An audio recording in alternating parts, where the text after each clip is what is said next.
Hello বন্ধুরা, আমি রাকিব আপনাদেরকে আবারও স্বাগত জানাচ্ছি ইন্ডিয়ান ভিসা রিলেটেড আরেকটি নতুন গুরুত্বপূর্ণ ভিডিওতে। আজকে খুবই গুরুত্বপূর্ণ একটা টপিক নিয়ে আলোচনা করব। যেহেতু আমি পূর্ববর্তী ভিডিওগুলোতে আপনাদেরকে কয়েকবার এগুলো আমি আলোচনা করেছি, কিন্তু এই ভিডিওটা হচ্ছে সম্পূর্ণ ইমার্জেন্সি ক্যাটাগরির বিষয় নিয়ে। যেহেতু ইমার্জেন্সি ক্যাটাগরির বিষয়গুলোতে আসলে এখন ভিসা হচ্ছে, অন্য ক্যাটাগরিতে হচ্ছে না, তাও ইমার্জেন্সি ক্যাটাগরির মধ্যে শুধুমাত্র একটা ক্যাটাগরির মধ্যে ভিসাটা হয়। আর এই বিষয়গুলো আসলে আপনি করতে হলে কিভাবে করবেন, এই বিষয়গুলো নিয়ে আজকে আলোচনা করব। যেহেতু নতুন সিস্টেম হয়েছে, এটা আপনাদের ধারণা থাকতে হবে। তাই জন্য আমি বলবো যে আপনারা এই ভিডিওর সম্পূর্ণ অংশটি দেখলে বুঝতে পারবেন যে আসলে কি ইম্পর্টেন্ট বিষয় নিয়ে এখানে আলোচনা করা হয়েছে। প্রথমত হয়েছে, এতদিন তো আপনারা ভিসার জন্য সরাসরি দালালদের মাধ্যমে অথবা কোনো একটা এজেন্সির মাধ্যমে ইজিলি করতে পারতেন আবেদনটা, কিন্তু এখন আর এটা হবে না। এটা হচ্ছে আপনার নিজের ফর্ম নিজেই ফিল আপ করতে হবে, হয়তোবা ফর্মটা কারোর সহযোগিতা নিয়ে করতে পারবেন। ইমার্জেন্সি ক্যাটাগরির যে ভিসাগুলো, বিশেষ করে মেডিকেল ভিসাটার ক্ষেত্রে আপনার আবেদন আপনিই করবেন, অর্থাৎ ফর্মটা আপনিই ফিল আপ করবেন। ফিল আপ করে মোবাইল নাম্বারটাও কিন্তু আপনাকেই দিতে হবে। যে ইটুকেনের ক্ষেত্রে যে বিষয়টা, সেটা পাওয়ার জন্য আপনাকে আপনার মোবাইল নাম্বারে দিতে হবে।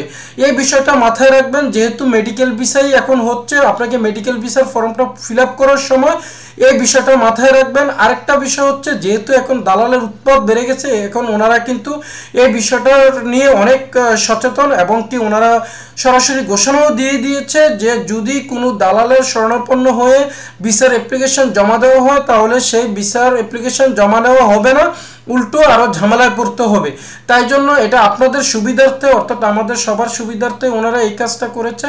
তাই বন্ধুরা, আমি বলবো যে আপনারা একটু সচেতন হয়ে নিজের ফর্ম নিজে ফিল আপ করবেন, নিজের মোবাইল নাম্বার নিজেই দিবেন। এখানে অন্যর মোবাইল নাম্বারের মাধ্যমে ইটুকে নিয়ে এই ঝামেলায় পড়বেন না। পরবর্তীতে ভিসা না হওয়ার সম্ভাবনা থাকবে, দেখা গেছে আপনার রুগী অনেক ঝামেলায় পড়ে যাবে।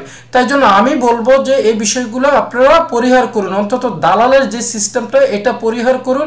দেখেন, নিজে ইচ্ছা করলে পারা যায়। আর যদি এত ঝামেলায় মনে হয়, আপনার রুগী যদি খুব ইমার্জেন্সি হয়ে থাকে, তাহলে কিন্তু আপনি সরাসরি ওনাদের মাধ্যমে যোগাযোগ করেই কিন্তু আপনি ভিসা নিতে পারবেন। এমন রেকর্ড কিন্তু রয়েছে। এখন বলতে পারেন যে ভাই কই, এখানে তো হচ্ছে না। এখন দেখেন, আপনি যদি একই দিনে হাজার হাজার মানুষ ভিড় করে, তাহলে কি এটা সম্ভব? ওনারা দিবে না। তাই জন্য আপনার সিস্টেমে আপনাকে এগোতে হবে।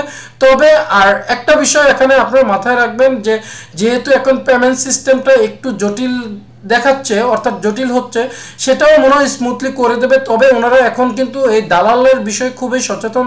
আর বাংলাদেশের যেহেতু এখনও আসলে রাজনৈতিক স্থিতিশীলতা আসে নাই, তাই জন্য সব বিষয়ে এখন কিছুই বলা যাচ্ছে না।